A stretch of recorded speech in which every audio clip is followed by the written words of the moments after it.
Love that. That makes me so happy. I didn't even know that this was happening. I didn't even realize he has to like pay for the Twitter lawyers because they were on contract that forced him to purchase Twitter. Oh, that's so awesome. Doing the lawyers who forced him to follow through with the sale because he thinks that they charged Twitter too much to beat Elon Musk because now Elon owns Twitter and he's the one that effectively has to pay for it. You really can't make this up. But of course, it's more... Okay, I love that. That makes me so happy. I didn't even know that this was happening. I didn't even realize he has to like pay for the Twitter lawyers because they were on contract that forced him to purchase Twitter. Oh, that's so awesome. Complicated than that. Now, apparently Musk is still smarting from the time that he was forced to honor his deal to buy Twitter for $44 billion. So now he has filed a lawsuit against the law firm of Wachtell, Lipton, Rosen, and Katz, the law firm which represented Twitter when the old owners sued Musk to follow through with the sale. Wachtell charged Twitter $90 million to facilitate the deal that eventually led to Musk taking Twitter private. Now, the old Twitter board paid $84 million right as the deal closed, literally 10 minutes before the company turned over to Musk, and now Elon would like all of that money back, please. Money, please. Now, to review, this was a sale between a public company and an individual who intended to take the company private. Musk offered Twitter a share price of $54.20 per share, and Twitter's board accepted the deal. Musk then tried to back out of the deal for reasons relating to him being a huge idiot, and essentially Musk failed to do his due diligence before making the offer and later realized that his offer was way too high. Or maybe it dawned on him that trying to make Twitter profitable was going to require a lot more than just shitposting on Twitter, so he tried to get out of it. Now, Wachtell wasn't Twitter's original law firm for the sale, but when Musk said that the deal was dead and tried to back out, Twitter turned to this law firm, which has a reputation as one of the world's top law firms specializing in mergers and acquisitions. I'm into, murders and executions mostly. Wachtell promptly sued Musk in the Delaware Court of Chancery, and he backed down without even getting a discount on the original sale price. Basically, they spanked him. Now, right... Dude, what? I don't understand. I don't really appreciate legal shitting on a brilliant man. After all, he's a billionaire, so he must be that much smarter than the average person. Even though he basically lucked into his first company and then rode the wave of Silicon Valley and quantitative easing all the way to fucking literally where he is now. I don't really understand why you're undermining what he did here. Really fucked up. Elon Musk has never actually had a venture that doesn't revolve around government subsidies before Twitter, when you think about it, really. Outside of PayPal, which he was forced out of the board of, which we are going to be talking about right now, because honestly, that plays a role in the X.com situation. In 2000, Elon Musk tried to rebrand PayPal as X.com, but was forced out of the board by the board and replaced as CEO by Peter Thiel. Now he's doing the same with Twitter, but is surrounded by sycophants who can't tell him it's a bad idea. That's right. That's what Elon Musk tried to do. He tried to rebrand PayPal as X.com even back then. And again, he was forced out by the board and replaced as CEO by Peter Thiel, but he still made a massive payday from that. He then took that money and became a viable angel investor, which is what happened to all of the people that were involved in PayPal. They got massive amounts of money, okay? They hit it big and turned around and bought into other companies and routinely were able to become the founders of said companies, Tesla being the company that Elon Musk bought and then claimed he founded, SpaceX being another one.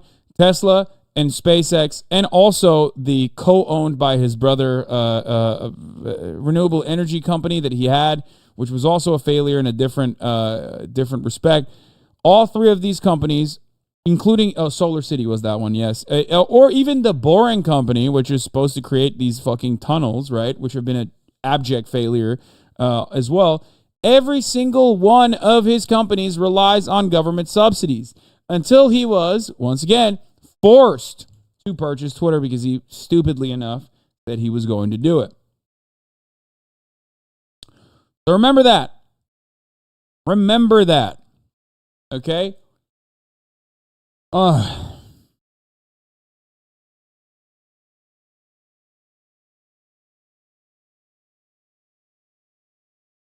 I can't believe the other cities are going to do Hyperloops, though. It's so sad.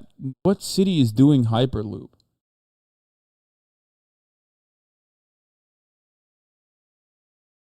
Yeah. To all of the gamers who think Elon Musk is an autistic person in a position of power, he's just like me for real. He must be smart because I think I'm a big smarty pants because my mommy told me so.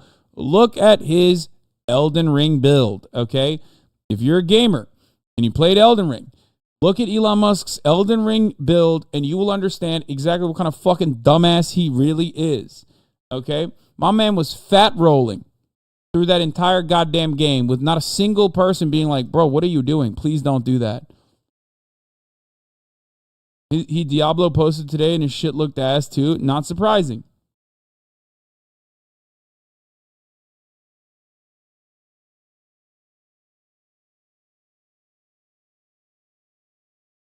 So, just remember that, okay? Moving on, getting back to the lawsuit, because this is really funny. Right before the deal closed, Twitter paid the law firm $90 million in success fees. Elon Musk believes that this is unjust enrichment, and the firm should give most of that back to. He had X.com before as his own company, and PayPal's service merged with them. He then tried to change the name back. Yeah, I know. Yes, I know. But he also tried to rebrand PayPal, like you also said, to X.com, his own company that merged with PayPal.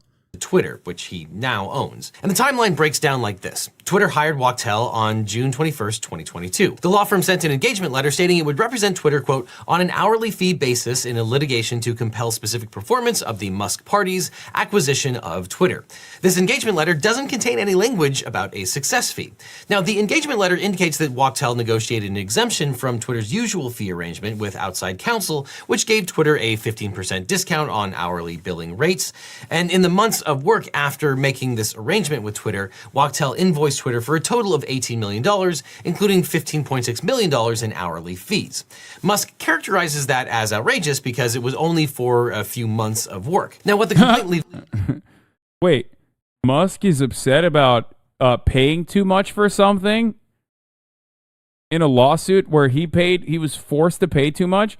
I think $15.6 million in hourly fees for only a few months of work is fucking worth it when they got your dumbass to pay $44 billion for a company that you immediately halved in market value.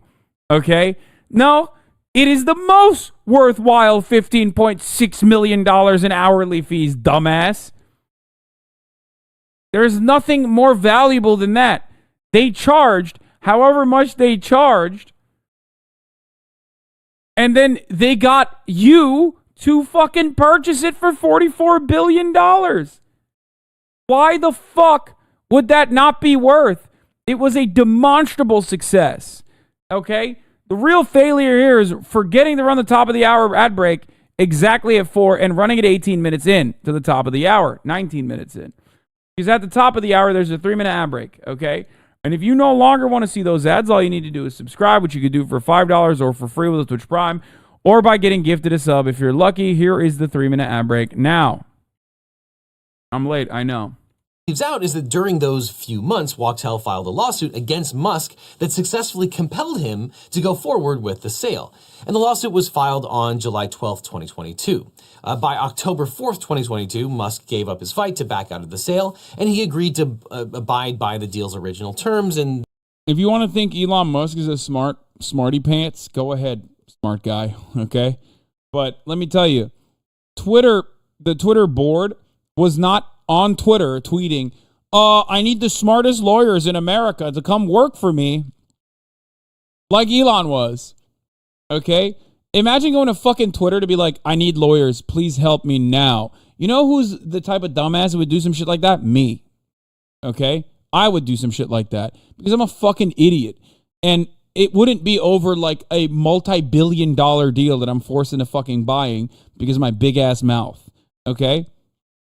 the closing was set for October 28th. Now, according to the complaint on October 27th, with, quote, the firm's work on the merger litigation in the Delaware Chancery Court already concluded, and without any foreseeable need for Twitter to utilize its services again, Wachtell, the law firm, decided to milk the company for $90 million in success fees. Musk says, quote, in other words, Wachtell sought and obtained a success fee that resulted in a total fee nearly 6 times its $15.6 million in invoiced hourly fees for a few months' work, even though, one, it was... I don't believe you, but sure. What do you mean? You don't believe me that Elon Musk actually begged on Twitter? Well, not even begged. He thought it was a real smart idea to ask for lawyers to defend him. Like, I'm trying to build the best legal team anyone's ever seen. Where do I go for that? Twitter. Was not called for by any prior agreement with Twitter, and 2, the litigation in which Wachtell represented Twitter had been stayed for weeks in anticipation of dismissal following the closing. Now, you might be asking why a success fee is even a thing, and why a company would agree to pay a success fee over hourly billing. Well, many clients are concerned that outside law firms run up billable hours by overstaffing cases with too many lawyers or generating work that isn't necessary. And the theory goes that if you align the financial incentives of the client and the law firm is less likely to do a bunch of unnecessary work and waste the client's money. And Bloomberg reports that Wachtell was, quote, one of the first law firms to link its fees to the value of successful deals rather than linking them to hourly billing rates like many of its peers. And in this way, the law firms are acting more like banks, which tie their fees to a percentage of the deal when it's completed. And the exhibits attached to the complaint include a memo from Wachtell explaining that, quote, while our fees are not based on the amount involved in a matter, experience indicates that merger and acquisition and takeover fees have typically ranged from 1% or more on matters under $250 million and 0.1% or less on matters over $25 billion. Wachtell argues that the value of its advice can't be demonstrated by a simple hourly rate. It's a classic line from lawyers. Absolutely always the case. I'm like a god in human clothing. Lightning bolts shoot from my fingertips. But the difference here is that Wachtell didn't start out the engagement with a success fee specified. And Musk's complaint is that it was improper for Wachtell to switch from an hourly billing arrangement to a success fee structure on the eve of closing. That's so funny. Oh my God. They cooked him, dude. Elon's like, I'm sorry, but like this was the most winnable case of all time, so they should have hit the success fee from the jump. It's really fucked up. Dude, this is such a double whammy. Elon's like, my case was so fucking stupid from the jump. Like, it's really messed up. Yeah, this is one of those cases that's going to be really fun to watch because at the end of this case, at least one of these parties is going to lose. Now, Musk's first claim is for unjust enrichment. He claims... Guys, I'm not gonna lie. This seems like a big and sound business move. The guy who bought Twitter for $44 billion. What a big smart guy, man.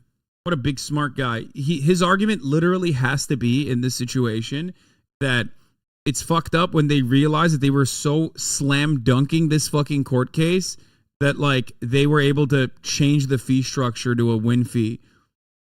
Like, as in, I'm such a fucking idiot that like it was such an obviously winnable court case against me that they knew, so like they changed the fucking fee structure. Like, his argument in this circumstance quite literally has to be, I'm a big dumb idiot with a fucking absolutely unwinnable court case. Like, it was literally the dumbest thing for me to purchase Twitter at $44 billion fucking dollars. That's his argument to try and win this fucking court case.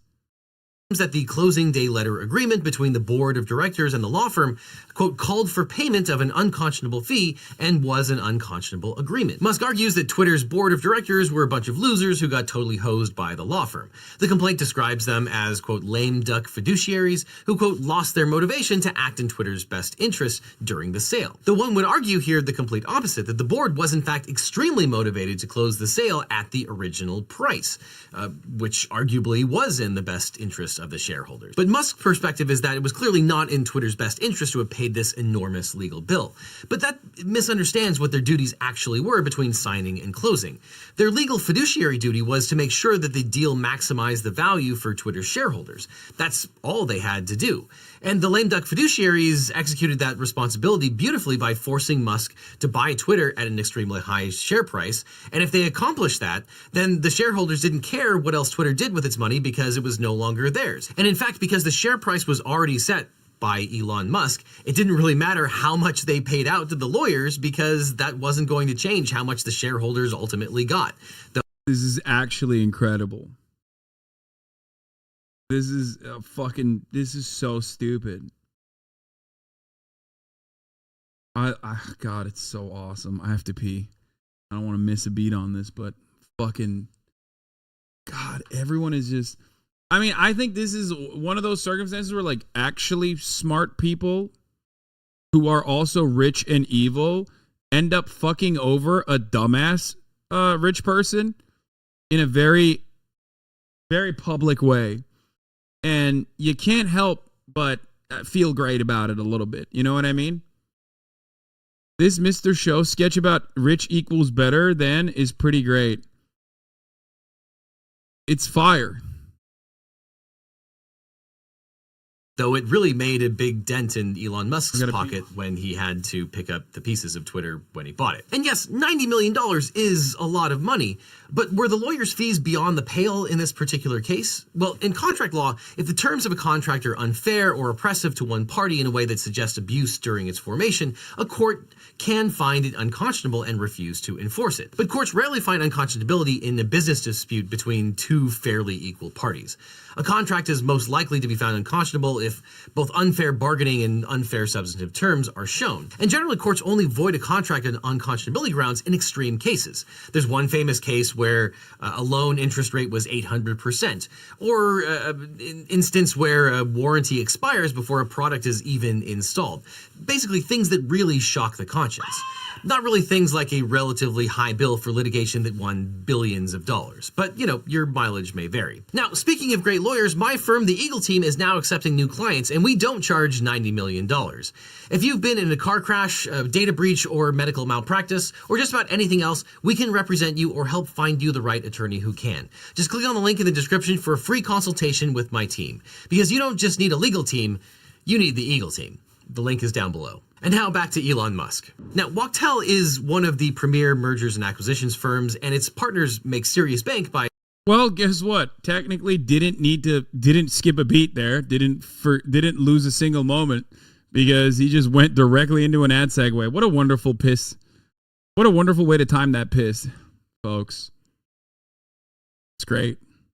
By charging success fees. And in the firm's fee arrangement memo, Wachtell outlined its comparables, explaining that its success fees generally range from 67% to 100% of the investment banking fees. And the memo also says that the fee could be a multiplier of its hourly billing or run rate. And during the first 4 months, the lawyers billed $26.6 million, and the success fee is about 2.5 times that amount, which was within comps Wachtell gave to Twitter. And the banks, JP Morgan and Goldman Sachs, got $133 million, with $113 million of that as a success fee when the buyout closed. So the $90 million that Musk complains about was around 68% of the bankers' fees, which is actually on the lower end of comparables, if you are to believe Wachtell. But Musk argues that the success fee is too much because litigation didn't move forward and Wachtell wasn't the law firm involved in the original negotiation between Musk and Twitter. And that's an argument, but it's probably not particularly strong.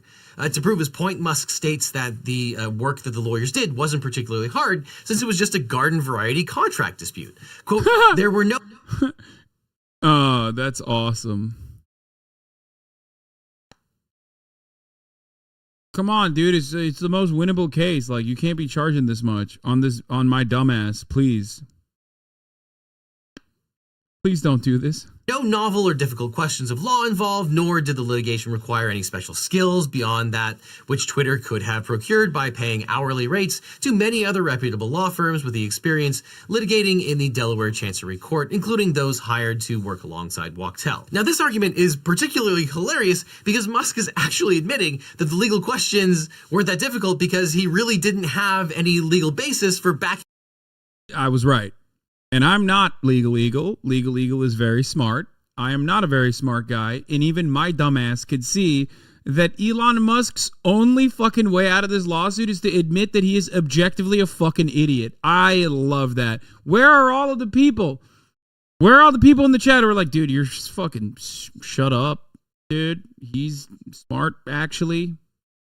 Promise. I promise, dude. He's fucking smart, dude. Well, not according to this court case. According to this specific court case, he very clearly is defining that he is a big dummy. A big dummy. So dumb that defeating him was just the easiest of feats. Why would you charge so much to defeat him? It was very obvious that he would have been defeated. Out of the deal. Basically that his litigation was frivolous.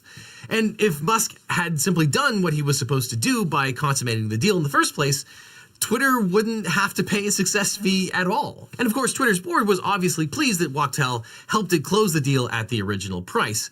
And if Twitter had renegotiated the deal so that Musk had to pay a lower share price, the shareholders would have lost billions of dollars, far more than the $90 million that they paid in the lawyer fees. And the deal, of course, closed at $44 billion, which means that the success fee wound up being about 0.2% of that eventual deal. So yeah, it's arguable that the success fee helped Twitter save a lot of money and that the board probably feels pretty good about it. It's so good. God, I fucking love this. I love this show, okay? As I said, when he chose to go on this completely idiotic venture of purchasing Twitter, I love Elon Musk because he is a walking, talking representative of the very real notion that meritocracy is a lie, and the bigger the number does not necessarily equal the better the person. Okay? He is just like personally showcasing how fucking stupid you can be and be a billionaire and still fail in a spectacular capacity. Okay? It's great. It's great.